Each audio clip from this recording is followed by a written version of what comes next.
Сайн байцгаана уу, сэтгэл хөдлөгч байна. Та бүхэндээ энэ видеог үзэх өдрийн мэндийг хүргэе. За өчигдөр нэг дагагч маань хосын хоошдын харилцаан дээр уншлага хийж өгөөч гэж хүссэн байгаа. Тэрнийхэн дагуу би хийх гэж байна. Өнөөдөр би майкгүй ярьж байгаа учраас энэ тэмдгүү олон юм сонсогдож магадгүй. Тийм учраас би нэг урт видео бас хийхгүй. За ямар ч гэсэн 3 сонголт өгье. Аль таалагдсан өнгөө сонгож болно. За нэгдүгээр бүлгийн хүмүүс хэрэг энэ таалагдвал нэгдүгээр бүлэг гэсэн үг. За энэ бол Жирнэл ягаан өнгөтэй үзэр байна. Би энэс мессеж хүргэн гэсэн үг. За ингээ хараад аваарай. 1 2-р бүлгийн хүмүүс. За энэ алтлаг шар өнгөтэй үзэр байна. Энийг хараарай. Энэ таалагдсан бол 2-ыг сонгоно гэсэн үг. За хэрэг энэ таалагдсан бол 3 гэсэн үг. Энэ номин цэнхэр өнгөтэй. Ийм үзэр байна. За би тэгээ дараа нь time stamp гэж байдаг да. Тэрийг би дараа нь тавьчихна. За ингээд энэ хоёроо зүр холдуулаад 1-р бүлгийн хүмүүсээ эхэлж харъя. Зүрнүүд ойлцсон байгаа. Гэхдээ дахиад нэг олчих. 1-р бүлгийн сонгосон хүмүүсийн хосын харилцаа хоошид ямар авах вэ гэдэг асуултанд нь хариулна. 1-р бүлэг.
За 1-р бүлэг.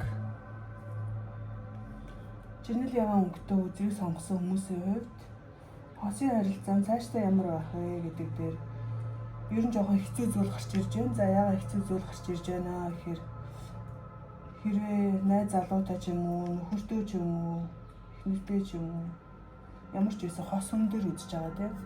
За тэгэхээр хэрвээ энэ 1-р бүлгийг сонгосон хүмүүс ихэнх нь эмэгтэй хүн байж магадгүй. За тэгвэл эмэгтэй хүн бол нөхөртэй холбоотой зүйлийг ярина гэсэн үг. За энэ бол нөхөртөөгөө харилцаан дээр нөхөр нь жоохон тийм шудраг бас ханддаг, бас жоохон тийм ширүүн байдалтай. Ширүүн тийм хүмүүс байдаг да тийм хатуу ширүүн харьцаатай. Тийм юм шиг байна. За ер нь харилцаан дээр бол ямар ч тийм энэ харилцаа дээр болох болно гэсэн итгэл өрөөсөө байхгүй байна. За нийлээ сэтгэлийн хямралд орсон байна. Бас хоорондоо бас маргадаг байж болох юм. Ер нь жоохон харилцааны энэ байдлыг харахаар нийлээд хүйтэн байдалд орчихсон байна.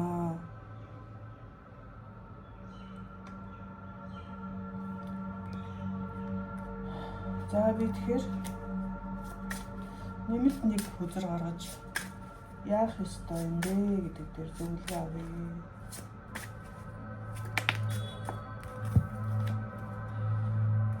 За яах ёстой юм бэ гэдэг дээр ер нь 1-р бүлгийг сонгосон хүн маань нөхөртөө ч юм уу, найз залуутайгаа ч юм уу ер нь хооштой бараг ирээдүй байхгүй гэдгийг мэдж байгаа юм байна. Тийм учраас яг одоо ямар нэгэн шийдвэр гаргаж болохоор нэг үгээр хэлбэл тэр хүнтэйгээ ирээдүйд хамт ингэж байсаар байх уу? Эсвэл одоо энэ байдлаасаа салах уу гэдэг шийдвэр гаргана. За ерөө ямар нэгэн зориг хүрэхгүй тиймэрхүү байдалтай би зөөлж хэлэхэд маш зоригтой бай гэж хэлэхээр яагаад гэвэл зоригтой байснараа өөрийн чинь ирээдүйн маш сайхан гэрэлтэй байх болно. За тэгээд би илүү олон зүйл хэлмээргүй байна. Яагаад гэвэл майк болохоор нэг тухгүй санагдаад олон чимээ гарах шиг санагдаад. За тэгээд уг нь би ийм ингээ харуулж өнөөдөр хайрцагтай холбоотой 10 үзэр сонгож гаргасан баггүй.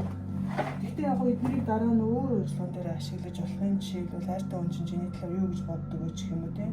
Ямар онцлог юмар вэ?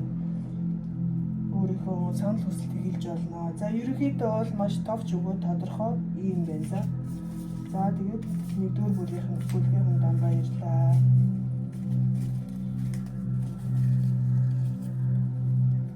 Миний майк зүгээр болсон цагт би маш удаан цэнгэлдэг майк авсан байна. Маш удаан цэнгэлэгдээд байна. Би өдөр жоохон хэрэгэлсэн болохоор гайгүй ах гэж бодоод өнөөдөр цэнэглээг байсан байхгүй юу.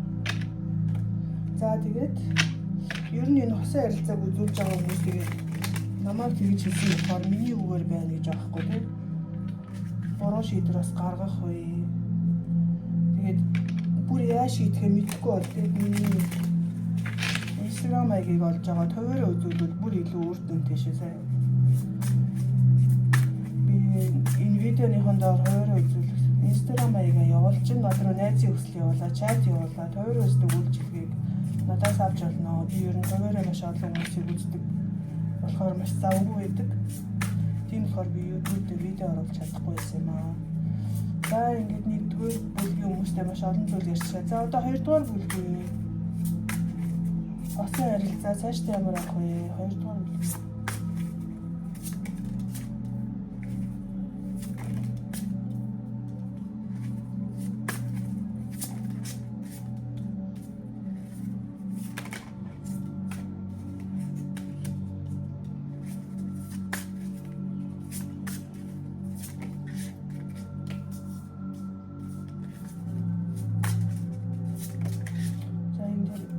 Бүлгээр илүү юм гарч ирээд байна. Гэхдээ одоо илүү юм гарснаар нь аанда.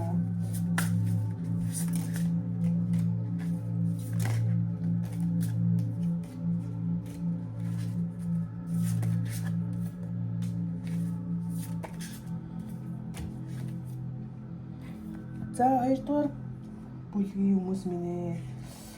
За та нарын хосын харилцаа хойштой ямар авах вэ гэдэг дээр мессеж өгөх гэж байна. За тэгэхээр ерөнхийдөө бол харилцаандаа бас л итгэл алдсан байдалтай. Гэхдээ нэгдүгээр бүлэгтэй харьцуулах юм бол нэгдүгээр бүлэг бараг л аврал авахгүй юм шиг гарсан. Гэхдээ хоёрдугаар бүлэг дээр бол аврал байх магадaltaй гарч ирж байна. За энэ ямар учиртай вэ гэхээр хаяа ингэж хоорондоо ойлголцохгүй байдалд ордог, муудалцдаг, хоёулаа магадгүй маш тийм ширүү нэрхтэй хүмүүс байж магадгүй. Тэгсэн мөртлөө салж чадахгүй байж идэг. Зарим өдөр нь гайгүй, зарим өдөр нь тэгээд төвхтөө ингэж ээлжисээр байд юм. Тийм болохоор бүр болохоо ийцэн гэж хэлж болохгүй. За энэ бүлгийнхэн маань яах хэрэгтэй вэ гэхээр ер нь жоохон мэдээж хэцүү л дээ. Гэхдээ ер нь яг би энийхээ хүлээн зөвшөөрч чадахгүй байгаа тэр дутагдaltaй талыг аль нь засах хэрэгтэй. Засахгүй бол энэ байдал үргэлжлэнэ. Өнөөдөр маргааш гайгүй, нөгөөдөр маргаал тэгэл ингээл яваад байна. За тэгэхээр би нэг зөвлөгөө авъя. Цаашдаа ямар авах вэ? За хараад ирлээ. За цаашдаа ямар авах вэ гэдэг дээр гайгүй болно гэж байна. Тайрын харьцаа. За тайрын харьцааг ер нь нураахгүй зогсоож чадах зүйл бол ерөөсөө хүүхэд байна. Хүүхэдтэй ч холбоотой. Хүүхэд ч тайрыг салахгүй байлгаж чадах юм байна. За тэгэхээр энэ хоёрдугаар бүлгийн хүмүүст бол би тайрын харьцаа бол болохоо байсан гэж хэлэхгүй 50-50% байна. Тийм болохоор засаж чадах зүйл байна гэсэн үг. За тэгээд олон зүйл ярилгүй 2-р бүлгээ дуусгая.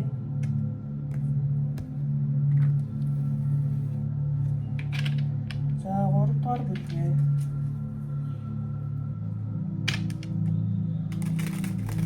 Тэгээд дараа нь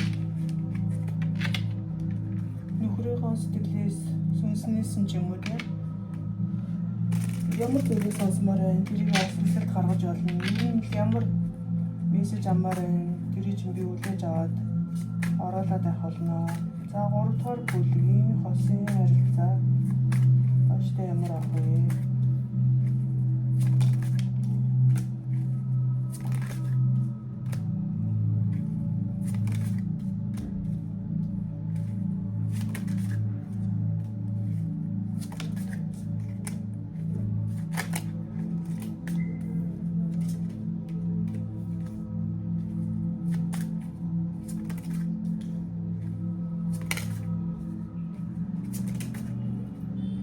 За 3-р бүлгийнхэн минь анхаарах ёстой зүйл чинь юу вэ гэхээр за ерөнхийдөө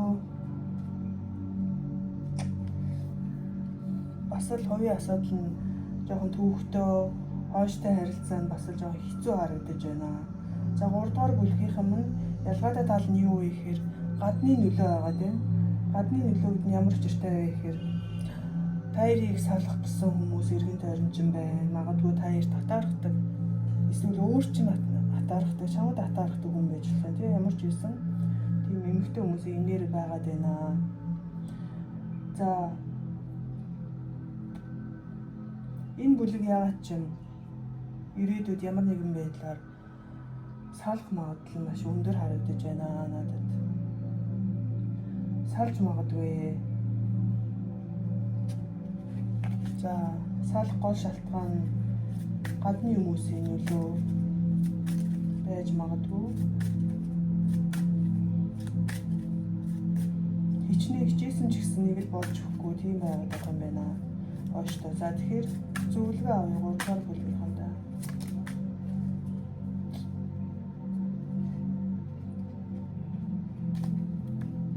За ерөөсөө гадны нөлөө гэдэг зүйл бол маш хүчтэй гарч ирж байна.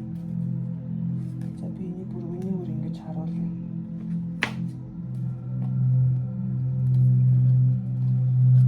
За энэ харагдах нь уянараа дандаа 3 эмэгтэй байгаа, эмэгтэй хүмүүс байгаа. За эдгээр бол ерөөсөө хов жив гадны сүрэн нөлөө. Тэгээд эднэрийн байж байгаа байдал ч гэсэн маш муухай. Сайн санахгүй тийм хүмүүс байгаа тийм шүү заяа. За тэгэхээр тайрын гэрэлцэн асуудал тайрыг салах гэсэн энийг эмэгтэй гадны орол руу хов живмиг ярьсан хадмууд ч хийж болно тийм. Найз нөхдөөс нь хийж болно. За ер нь тиймэрхүү байна да. Ер нь жоохон тийм зөвлөгөөн төрч гисэн за ер нь л хэцүүдэн гэж гарч ирж шүү за. За би тэгээд энэ видеогоо дуусгая. Дараа нь ямар мессеж амаар хэлээрэй. Би өнөөдөр яг майка сайн сэнэглээд дараа нь мессеж өгөхдөө арай уурт өгөхийг бодноо. За баярлалаа. Баяртай.